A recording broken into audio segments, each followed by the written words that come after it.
दोस्तों स्वागत है आप सभी का exams with MS YouTube channel पर। और चैप्टर है बायोलॉजी क्लास 10 का पहला चैप्टर है जिसका नाम है जैव प्रक्रम। चलिए देख लेते हैं इसके कुछ महत्वपूर्ण very short answer type question जो कि इम्पोर्टेंट है आपके एग्जाम की दृष्टि से। तो सबसे पहला प्रश्न है, कौन सा एंजाइम प्रोटीन पाचन में सहायक होता है? किन्हीं दो प्रोटीन पाचक एंजाइमों के नाम लिखिए। तो हम जानते हैं कि आमाशय के जठर रस में जहाँ पर अम्लीय माध्यम होता है वहाँ पर प्रोटीन पाचक एंजाइम पेप्सिन पाया जाता है, तथा आग्नाशयी रस यानी कि पैंक्रियाटिक जूस जो कि बेसिक मीडियम होता है उसमें क्या होता है कि ट्रिप्सिन प्रोटीन पाचक एंजाइम होता है। यानी कि दो प्रोटीन पाचक एंजाइम है हमारे पास, एक है हमारा पेप्सिन जो कि अम्लीय माध्यम में कार्य करता है और दूसरा है ट्रिप्सिन जो कि क्षारीय माध्यम में काम करता है। तो ये दो हमारे हो जाएंगे प्रोटीन पाचक एंजाइम। नेक्स्ट प्रश्न हम देख लेते हैं, संतुलित आहार से क्या आशय है? तो संतुलित आहार वह आहार है जिसमें शरीर की वृद्धि, विकास तथा कार्य स्वास्थ्य संरक्षण के लिए सभी आवश्यक तत्व विद्यमान होते हैं। ये तत्व उसमें मात्रा व गुणों में संतुलित रूप में पाए जाते हैं। तो संतुलित आहार, ये क्वेश्चन हमारा संतुलित आहार वाला बोर्ड में पूछा जाता रहा है। तो आप ये बात समझ लीजिए कि संतुलित आहार वही होगा जिसमें सभी प्रकार के पोषक पदार्थ उपस्थित हों, जैसे कि प्रोटीन हो, कार्बोहाइड्रेट्स हों, विटामिन्स हों, लवण हो, मिनरल्स हों, जल हो। ये सभी पदार्थ मिलाकर एक संतुलित भोजन का निर्माण करेंगे।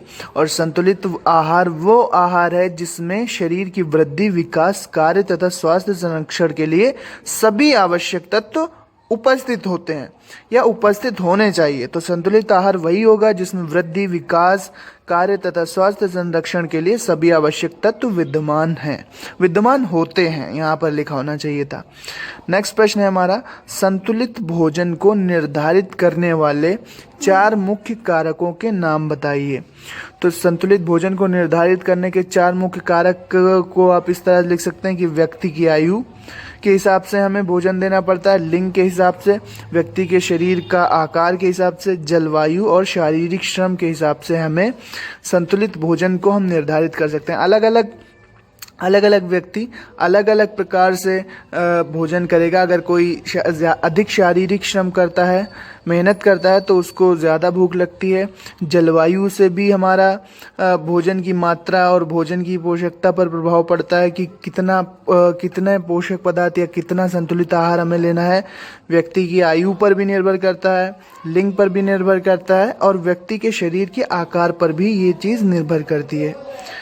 अगला प्रश्न है हमारा, अंतरनासिका पट किसे कहते हैं, उसका क्या कार्य है? तो चेहरे पर स्थित नासिका मतलब नाक, 2 बाह्य नासा छिद्रों नॉस्ट्रिल्स के द्वारा बाहर खुलती है। नासिका के मध्य एक नासा पट होता है, इसे अंतरनासिका पट कहते हैं। इससे नासा गुहा 2 भागों में बट जाती है। तो नासिका पट पूछा जा चुका है 2013 में। NADP का पूरा नाम क्या है? तो NADP का पूरा नाम है nicotinamide adenine dinucleotide phosphate. Nicotinamide adenine dinucleotide phosphate पूछा जाता है ये, इसको आप देख लीजिएगा। चलिए देखते हैं अब अपना अगला प्रश्न। अगला प्रश्न हमारा कि ATP तथा ADP का पूरा नाम लिखिए। तो ATP का पूरा नाम एडिनोसिन ट्राइफॉस्फेट और ADP का पूरा नाम एडिनोसिन डाइफॉस्फेट। एडिनोसिन ट्राइफॉस्फेट और एडिनोसिन डाइफॉस्फेट इनके पूरे नाम हैं। दोस्तों ये छोटा सा क्वेश्चन क्लास 10 में बार बार पूछा जाता है कि श्वसन को परिभाषित कीजिए, डिफाइन द रेस्पिरेशन। तो आप किस तरह से लिखेंगे? 2 नंबर में अगर पूछा जाएगा तो आप लिखेंगे कि श्वसन वह क्रिया है जिसमें कोशिका के अंदर कार्बनिक यौगिकों प्रायः ग्लूकोज का ऑक्सीकरण होता है। इस क्रिया में कार्बन डाइऑक्साइड गैस तथा ऊर्जा उत्पन्न होती है।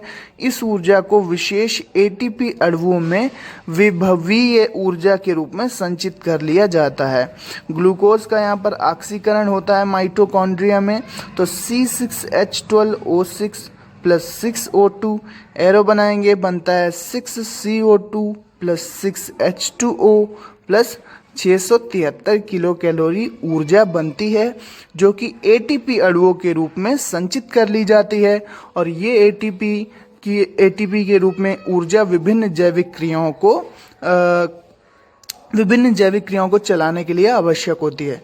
जब हमारा शरीर विभिन्न जैविक क्रियाएं जैसे श्वसन, पाचन, उत्सर्जन, परिसंचरण इन सभी कार्यों को करता है तो उसे ऊर्जा की आवश्यकता होती है, और ये ऊर्जा वो एटीपी अणुओं के रूप में लेता है। जब एटीपी से एनर्जी लेता है तो ये फिर एडीपी में कन्वर्ट हो जाता है, एडीपी में फिर एक फास्फेट ग्रुप जुड़ जाता है, फिर एटीपी में कन्वर्ट हो जाता है। तो इस तरह से एक ऊर्जा चक्र चलता रहता है और हमारी जैविक क्रियाएं संपादित होती रहती हैं। तो एक क्वेश्चन है हमारे पास यहाँ पर, मनुष्यों में ऑक्सीजन तथा कार्बन डाइऑक्साइड का परिवहन कैसे होता है। तो देखते हैं पहले ऑक्सीजन का परिवहन। मनुष्यों में जो ऑक्सीजन का परिवहन है वो हमारे रुधिर में जो हीमोग्लोबिन उपस्थित होता है वो क्या करता है कि हीमोग्लोबिन ऑक्सीजन जो हम ऑक्सीजन श्वसन के द्वारा अंदर लेते हैं उसको अपने साथ बांध लेता है तथा उसे फेफड़ों तक ले जाता है, जहां से वह सभी कोशिकाओं को पहुंचा दी जाती है। अब देखते हैं हम कि कार्बन डाइऑक्साइड का परिवहन कैसे होता है। तो मनुष्यों में कार्बन डाइऑक्साइड का परिवहन कैसे होता है। तो कार्बन डाइऑक्साइड गैस जल में घुलनशील होने के कारण रक्त में या रुधिर में घुल जाती है तथा श्वसन द्वारा शरीर से बाहर निकाल दी जाती है। तो इस बात को आपको समझना पड़ेगा। ये छोटा सा क्वेश्चन है, एनसीईआरटी बेस्ड है कि मनुष्यों में ऑक्सीजन का परिवहन कैसे होता है और कार्बन डाइऑक्साइड का परिवहन कैसे होता है। तो इस बात को आप समझ गए होंगे। इस क्वेश्चन को मैं इम्पोर्टेंट मानता हूँ। क्या है क्वेश्चन कि एक ग्लूकोज अणु के पूर्ण ऑक्सीकरण से एटीपी के कितने अणु प्राप्त होते हैं। एक ग्लूकोज अणु के पूर्ण ऑक्सीकरण से एटीपी के कितने अणु प्राप्त होते हैं। तो ध्यान रखना कि एक अणु ग्लूकोज यानी कि C6H12O6 के पूर्ण ऑक्सीडेशन या पूर्ण ऑक्सीकरण से कुल 38 एटीपी के अणु बनते हैं। कुल 38 एटीपी मॉलिक्यूल बनते हैं एक ग्लूकोज के अणु के पूर्ण ऑक्सीकरण से, 38 एटीपी मॉलिक्यूल्स।